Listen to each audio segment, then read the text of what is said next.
তো মনে করি আমাদের বাংলাদেশের বিগত এই নির্বাচন 12 ফেব্রুয়ারি 2026-এর নির্বাচনের পূর্ববর্তী তিনটি নির্বাচনের মাধ্যমে বাংলাদেশে গণতন্ত্রকে যেভাবে ধ্বংস করা হয়েছিল, এই নির্বাচনের মাধ্যমে বাংলাদেশে গণতন্ত্রের যাত্রা শুরু হয়েছে।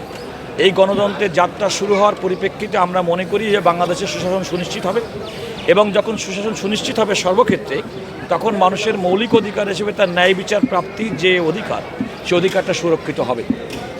বাংলাদেশে সাংবিধানিকভাবে রাষ্ট্রের যে তিনটি অঙ্গ, সেটা স্বতন্ত্রভাবে কাজ করবে, তবে কার্যক্রমের ক্ষেত্রে তারা পরিপূরক হিসেবে কাজ করবে, এটা মনে রাখতে হবে। রাষ্ট্রের নির্বাহী বিভাগ, পার্লামেন্ট, সংসদ এবং বিচার বিভাগ তারা স্বতন্ত্রভাবে কাজ করবে। যখনই স্বতন্ত্রভাবে কাজ করতে পারবে, তখন গণতন্ত্র পরিচালিত হবে, গণতন্ত্র সুসংগত হবে।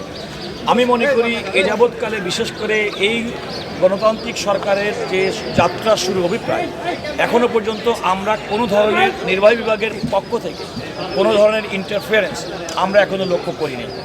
আমরা মনে করি যে বাংলাদেশের বিচার বিভাগ স্বাধীনভাবে বর্তমান অবস্থায় যে অবস্থায় আছে, আমরা সেভাবে স্বাধীনভাবে আগামী দিনে কাজ করে মানুষের ন্যায় বিচার প্রাপ্তির অধিকারটি সুনিশ্চিত করব। আমি এটা অন্তর হিসেবে মনে করি না। এই কারণে দেখুন, আমাদের সংবিধানের বিধান মতে অন্তর্বর্তীকালীন সময়, অর্থাৎ যখন সংসদ না থাকে, সে সময় রাষ্ট্রপতি তার সাংবিধানিক অধিকার বলে আর্টিকেল 93 অনুযায়ী তিনি যে অধ্যাদেশ জারি করেন, সাংবিধানিক বাধ্যবাধকতা হিসেবে সংসদের প্রথম অধিবেশনে সে অধ্যাদেশগুলো উত্থাপন করতে হয়, এবং 30 দিনের মধ্যে সেই অধ্যাদেশগুলোর কার্যকর করার ক্ষেত্রে একটা বাধ্যবাধকতা আছে।